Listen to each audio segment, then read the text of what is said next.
G'day Super Coaches, BBL 14 is getting closer. That means time to lock in your SuperCoach BBL teams.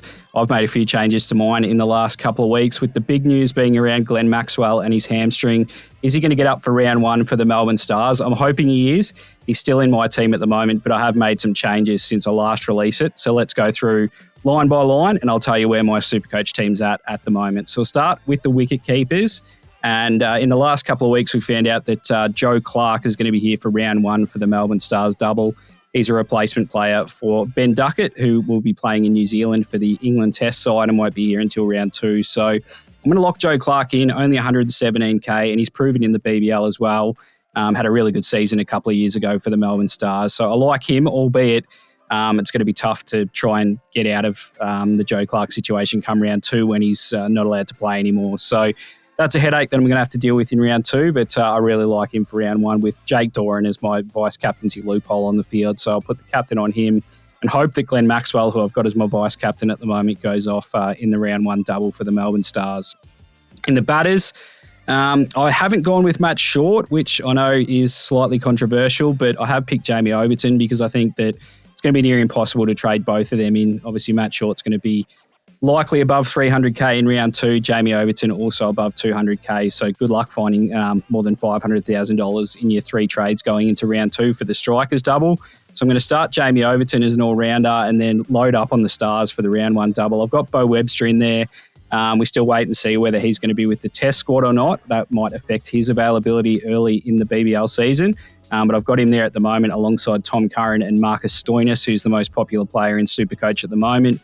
I know he's been pretty underwhelming the last few seasons, but hopefully Marcus Stoinis, I think, and the Stars haven't announced this yet, but I think he might end up as captain as well, which hopefully means that he bowls a little bit more than in recent seasons, and that should help his SuperCoach scoring as well. I'm really bullish on Jack Edwards. Yes, there's a little bit of hard overhead with this one because he was so good for me last year as a breakout cheapie, but I think he's in for another big season for the Sixers. And then on the bench, I've gone Matt Renshaw and Sam Constas. I don't know if Constas is going to start the season for the Thunder. The mail seems to be that Nick Maddenson's probably ahead for the last batting spot, but I don't think it'll be too long before we see Sam Constas, who got 100 in the PM's 11 game against India, and looks like he's just sort of made for not only BBL level, but higher levels potentially as well. So at 39k, he only really needs one score to start his cash generation. So I'm locking him in that last bench spot as well. Who knows, he might end up just being a pretty handy loophole if Matt Renshaw goes well early in the season as well. So down in the bowlers, before we get to the all-important new flex position, I've got Glenn Maxwell there as my vice-captain. I think Aaron Hardy, we're going to need him in round two. And as I said, pretty much all my trades for round two are going to be geared toward getting Matt Short in. So I won't have that cash to potentially trade in Aaron Hardy. So I'm going to start him instead with the Scorchers and the Strikers sharing that round two double. So I've got Hardy there alongside Tom Rogers from the Renegades, who has been one of the better performed bowlers in the BBL over the last 2 or 3 seasons now.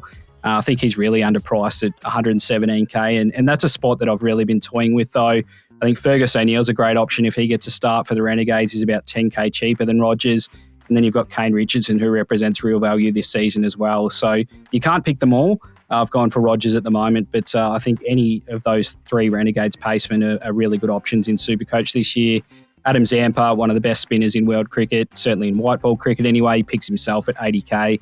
And then the bolter in the last week or so has been Hamish McKenzie from the Stars. The news is that Usama Mir, the international Pakistan spinner, his release from Pakistan cricket has only been granted from Boxing Day onwards. So he'll play from, I think it's round 3 of SuperCoach, but that gives Hamish McKenzie and potentially Doug Warren, who's a 39k cheapie in SuperCoach, the chance to be the number 1 spinner early in the season. But I think it'll be McKenzie, who's been in really good form over in grade cricket in Western Australia as well. So I think at 69k, he should be one of the more popular picks as a cheapie in SuperCoach this year.